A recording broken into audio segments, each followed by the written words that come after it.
Hello everybody, we're here today to talk about the Rennie Grove Isle of Wight Cycle Challenge. We're here in the beautiful surroundings of St Michael's Manor Hotel. St Michael's Manor and Richard Marrett, who's the general manager here, are huge supporters of Rennie Grove, and actually this will be the start and the end point for the Isle of Wight Cycle Challenge. I'm here with Steve Walker, Managing Director of Coniston Hall. Welcome. Thank you. Your main role, Steve, is a pretty critical one in the whole event, which is to plan the route for 40 cyclists to travel from here back to here via the Isle of Wight. Where do you start with planning that kind of route for that many riders? Well, we've got a little bit of a head start from when we did it a few years ago, 5 years ago I think it was, and that gives us a pretty good idea what's coming up.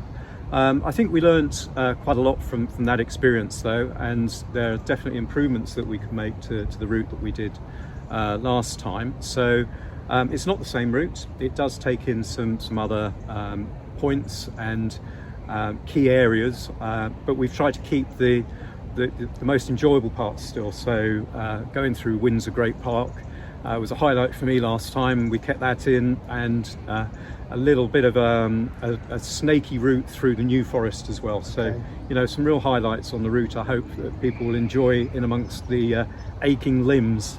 Now, you've got a lot more experience of this sort of thing than me, but I know that there are riders of very mixed abilities. Yes. You've got some guys and girls that love riding and do it quite a lot, right down to amateurs, some of which this could be their first major cycle ride that they've ever done. How do you cope with, compensate for the range of abilities that you'll have on such a ride? Well, yeah, they are, as you quite rightly say. I mean, there's some people who've only just recently started cycling who feel passionately about this whole cause, and you know, we want them to feel very welcome, very supported. So we've got to take that into account with the route that we're doing. So it's going to be challenging. There's no two ways about it, even for the experienced cyclists.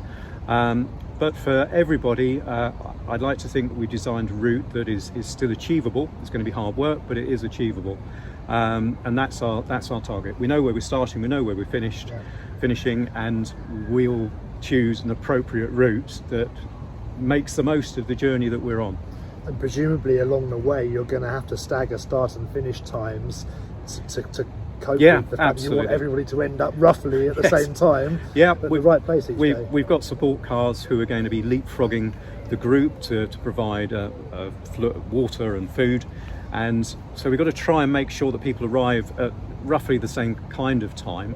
So we're starting the slowest people first with gaps, and then the quicker riders afterwards, both to allow the support teams to be in the right place at the right time, but also to not overload the road network. We're going to go straight out at St Michael's onto Blue House Hill. I don't think we'd be popular if we put 40 riders out in one go. So and we know nobody wants to upset the residents of St Albans. Oh no, we don't want to upset the residents of St Albans. So yeah, groups of 8 are going to start off at 5-minute intervals. So please be patient with us. Yes. When we're leaving, but there we go. Are you going to physically check the route before you actually? Yeah, we're going to as best we can. I think it's really important that we do.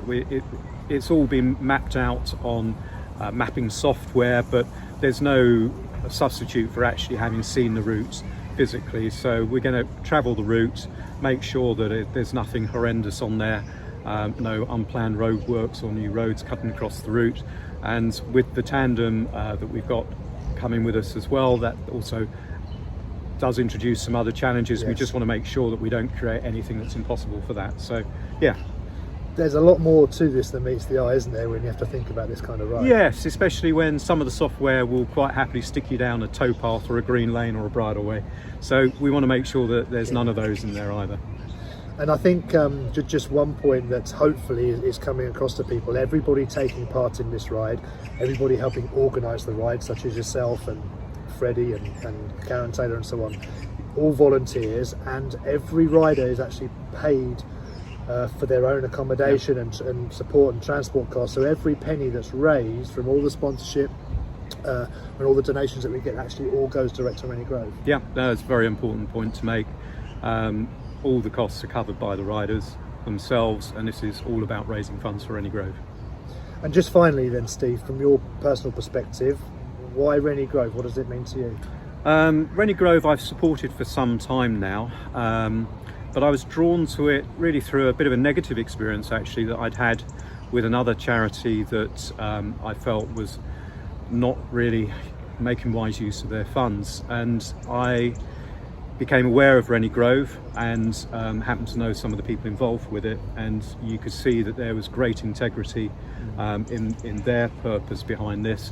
And then the more I got to know the people involved with it, see the case studies, the people that they've helped, I've just become more and more drawn to helping the charity, and I think anybody who has been close to it will understand the commitment that comes from everybody associated with it is really fantastic. So Absolutely. yeah, very happy to support it.